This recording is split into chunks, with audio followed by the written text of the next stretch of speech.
Hello guys, my name is Urvisha and today I talk about some facts of the art of the war. So, fact is assault by fire. Then the master said there are 5 ways of attack by fire. The first is cold break burning, the second commensurate burning, the third equipment burning, the fourth store burning, the fifth the company burning. The movement for the fire assault must be suitable. Further appliance must always be kept at hand. There is a time and day proper for the setting and carrying out of the fire assault, namely such time as the weather is dry in a day when the moon is in the quarters of the stars CPI chain. For these are days of wind. Regard well the developments that will certainly arise from the fire and act upon them. When fire breaks out inside the enemy's camp, thrust upon him with all speed from the without. But if his soldiers be quiet, wait, and do not attack, when the fire is at its height, attack or not as opportunity may rise. If the opportunity be favorable, set fire to the enemy's camp and do not wait for it to break out from within. When fire breaks out on the windward side, do not attack from the leeward. Wind that rise in the day lasts long. Wind that rises in the night time quickly pass away. The peculiarities of the 5 burnings must be known and the calendar studied, and if the attack is to be asserted, the fire must be unquenchable. If water is to assist the attack, the flood must be overwhelming. Water may isolate or divide the enemy. Fire may consume his camp, but unless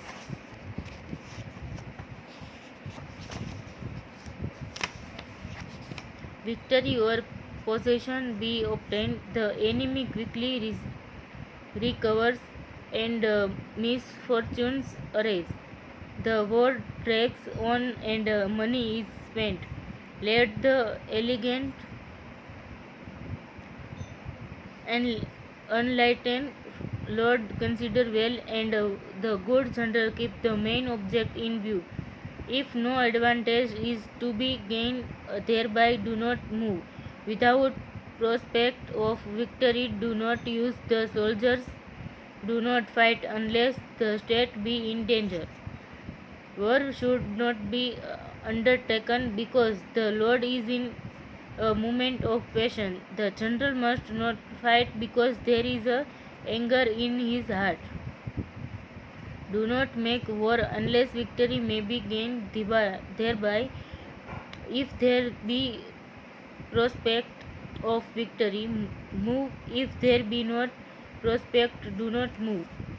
For passion may change to gladness, anger pass away, but a country once overturned cannot be restored. The dead cannot be brought to life.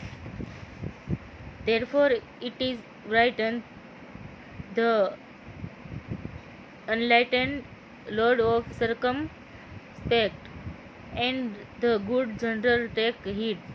Then is the state secure and the army victorious in battle. So guys, this is a fact is assault by fire. So go on next fact. So the next fact is the employment of spices.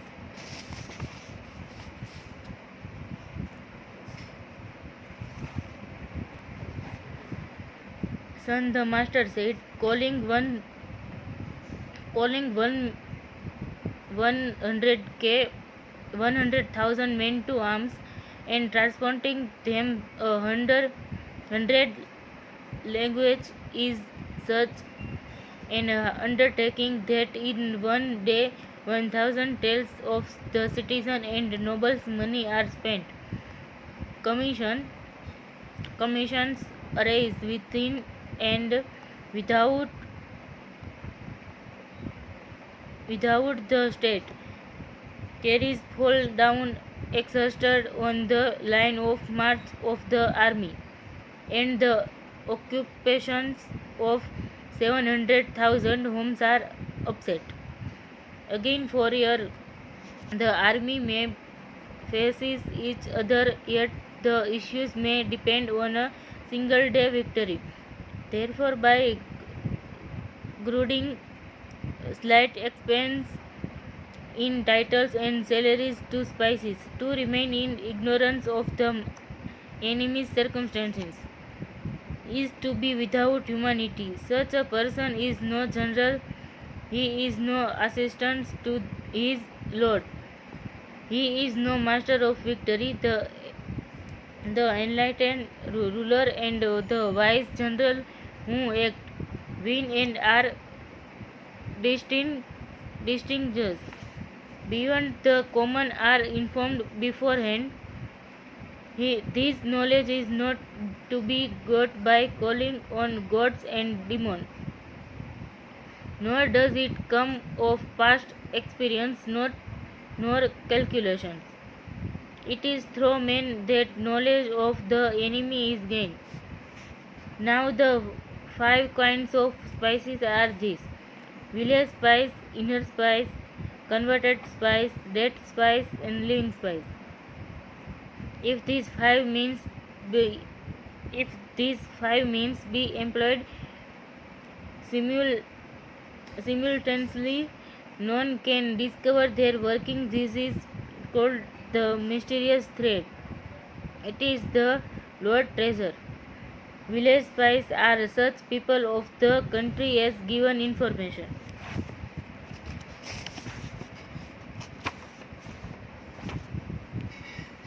Inner spies are those of the enemy's officials employed by us. Converted spies are those of the enemy's spies in our pay. Dead spies are sent to misinform the enemy and to spread false report through our spies already in the enemy's lines. Living spies return to report. In connection with army, spies should be treated with the greatest kindness, and in dialing out reward, they should receive the most generous treatment. All matters relating to spies are secret. Without infinite capacity in the general, the employment of spices is impossible. Their treatment requires benevolence and uprightness. Except they be observed with the closest attention, the truth will not be obtained from them. Wonderful indeed is the power of spices. There is no oceans when they cannot be used.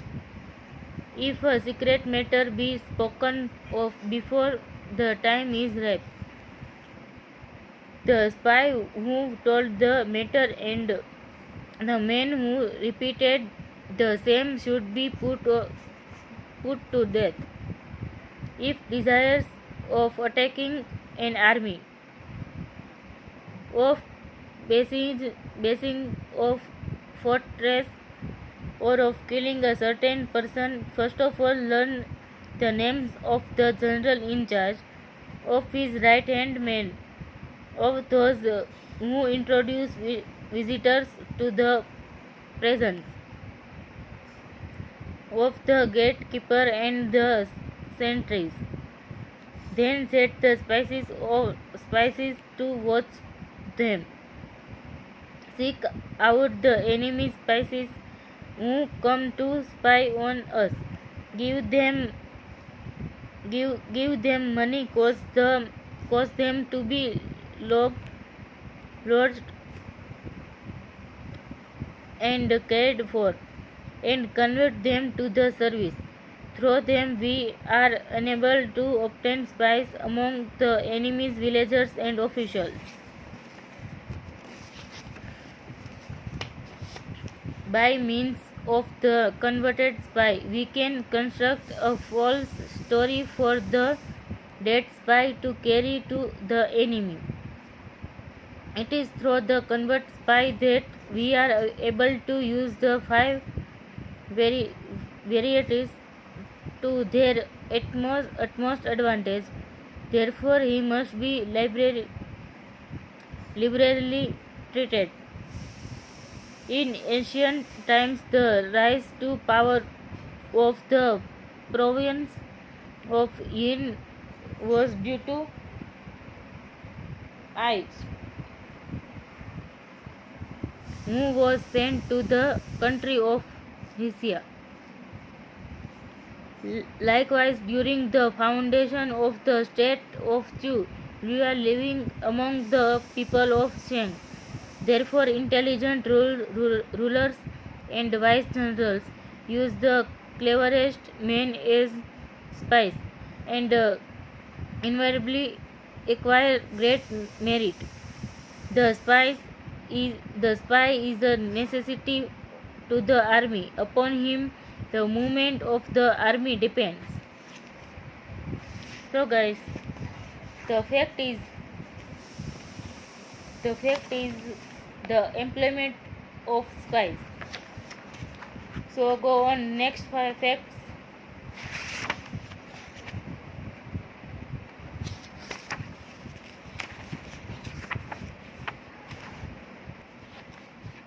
So guys, the next fact is the government of a country.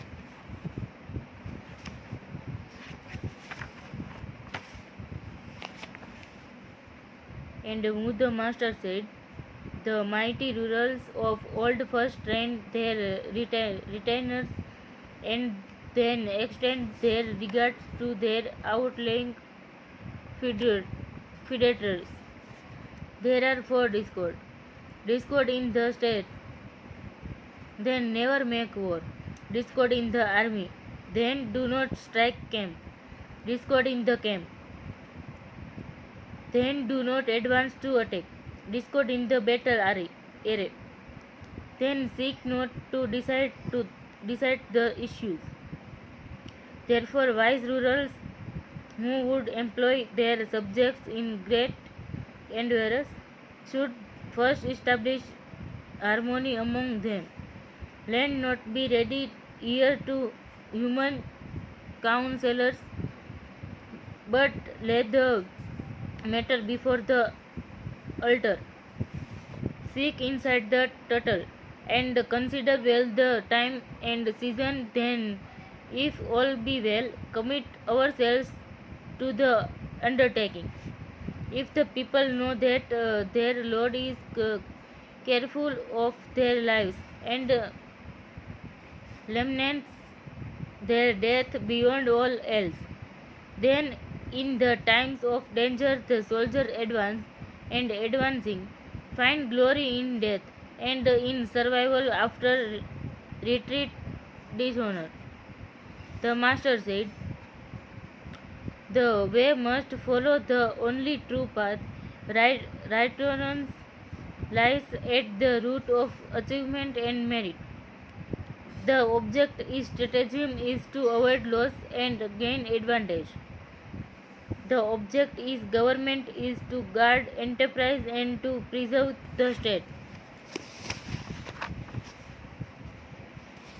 If conduct depart from the way and the undertaking accord not with righteousness, then disaster befalls the mighty. Therefore, wise men maintain order by keeping in the way and governing with righteousness. They move with discretion and with benevolence, they make the people amenable.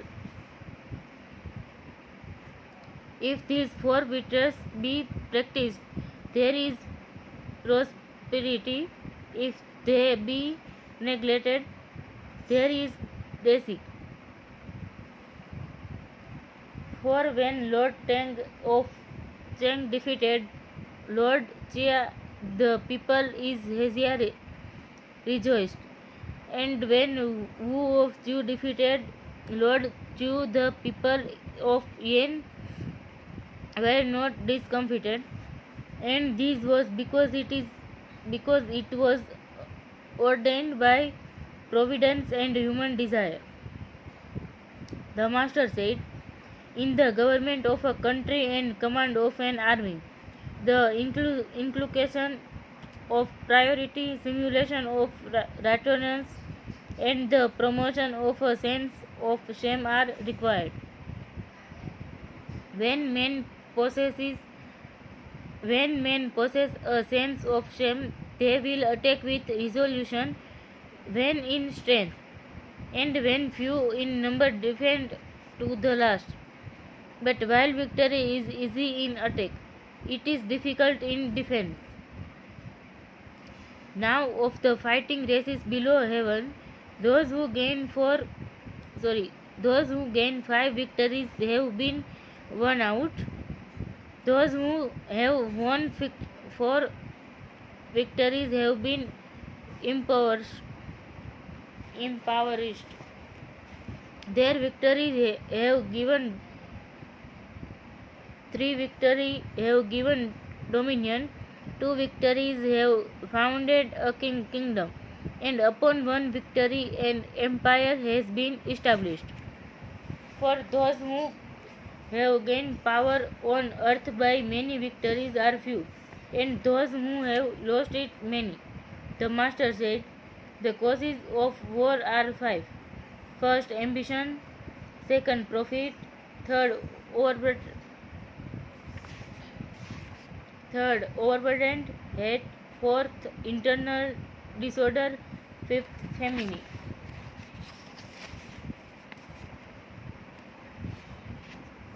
Again, the natures of war are 5.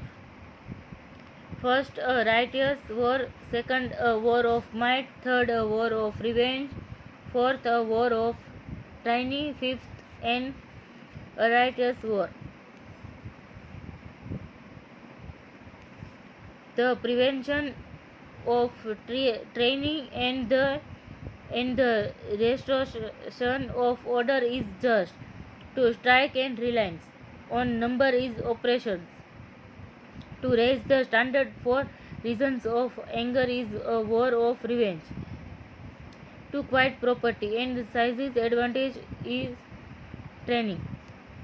When the state is disordered and the people worn out to harbor designs and set a multitude in motion is a war of unrighteous. There is a way of overcoming each of these 5.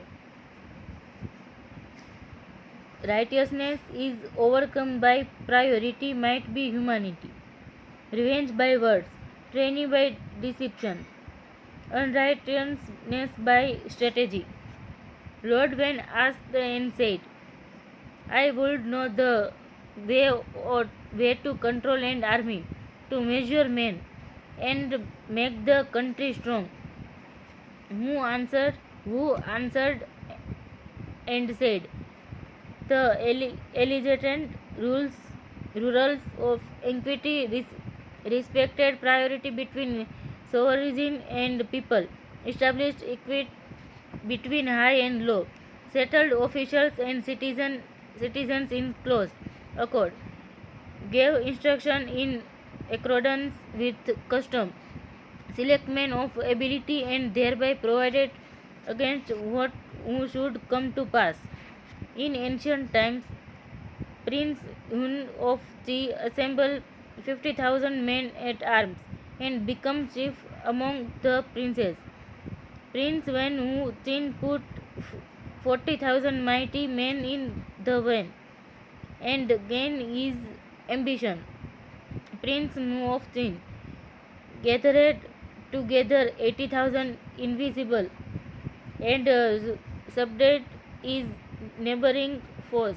Therefore, the princes of powerful state must be considered their people and assemble the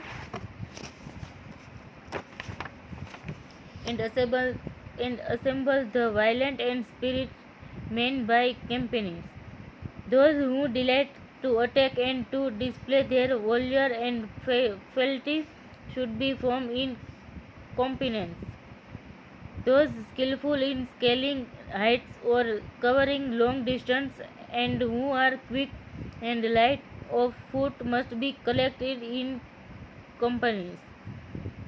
Retainers of have lost their rank and who are desirous of displaying their powers before their superiors should be gathered into companies.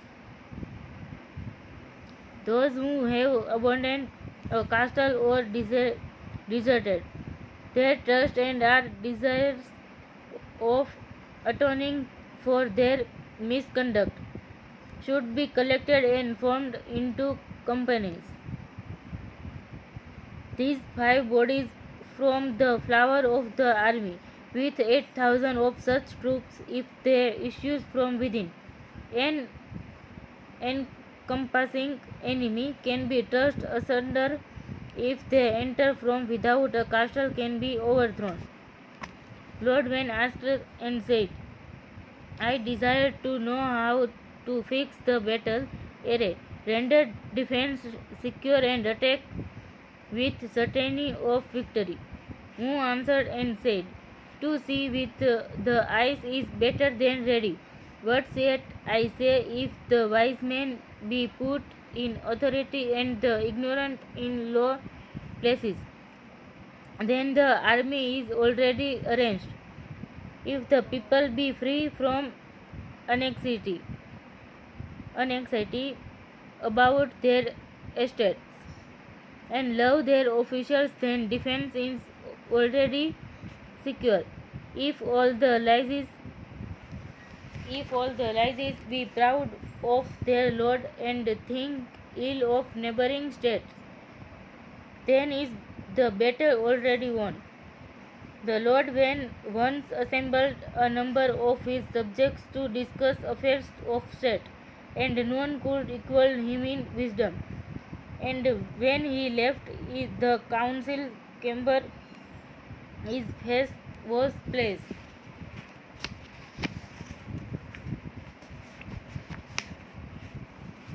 Then who advanced and said, the ancient times Lord Chung of Chu once consulted with his leaguers and with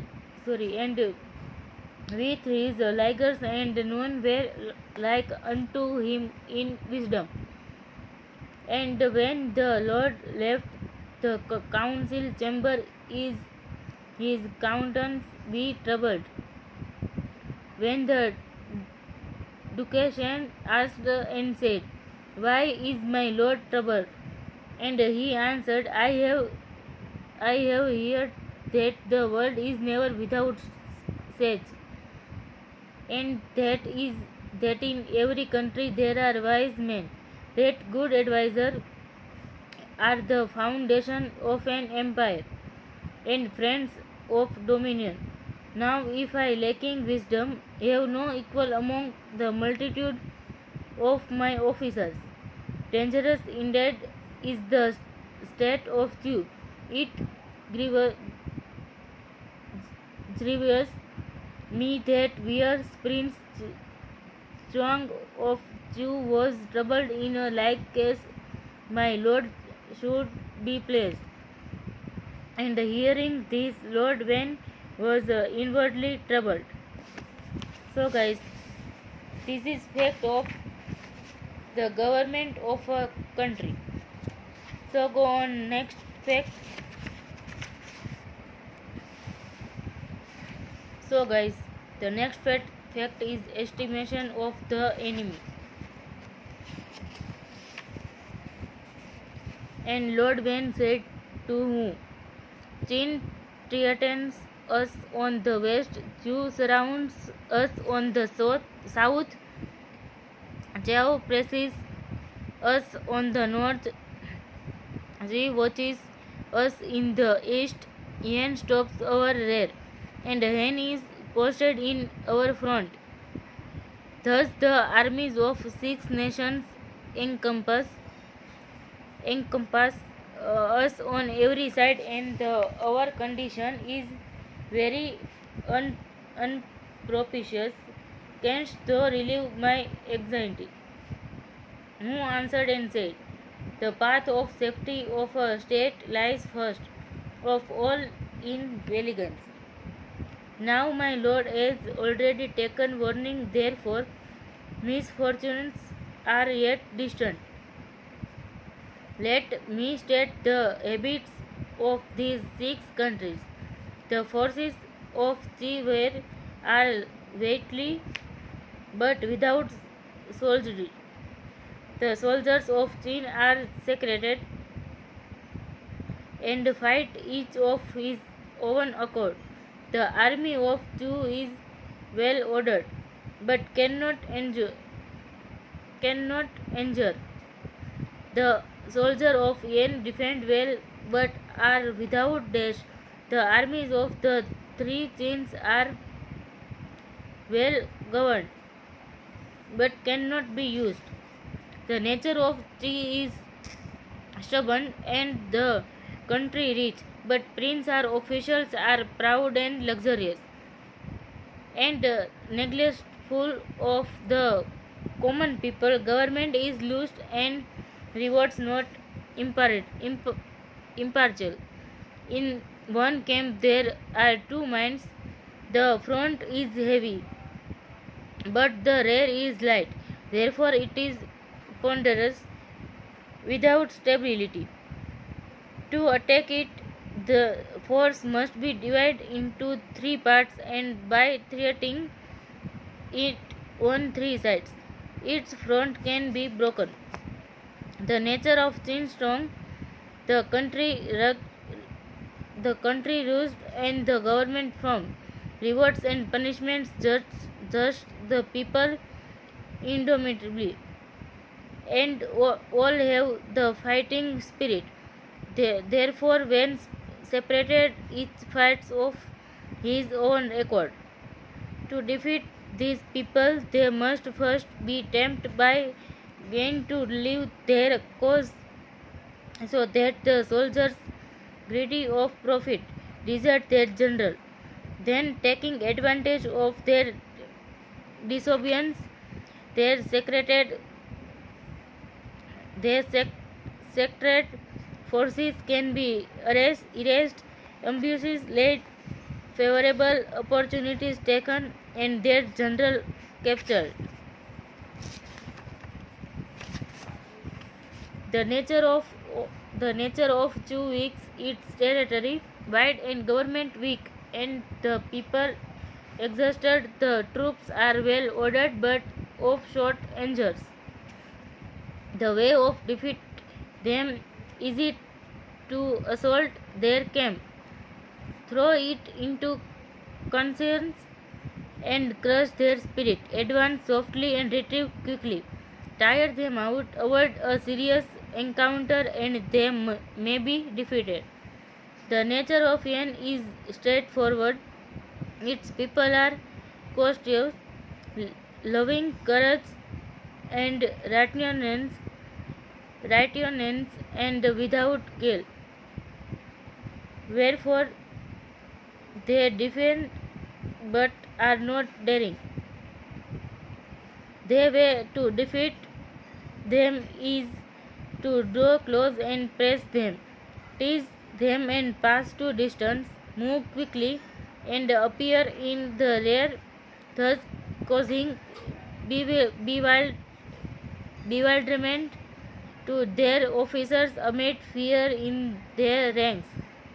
Our chariots and horsemen will act with circumspection and avoid encounter. Thus their genre can be captured. So guys, this is part 1 and the next part 2 is continue tomorrow. Thank you.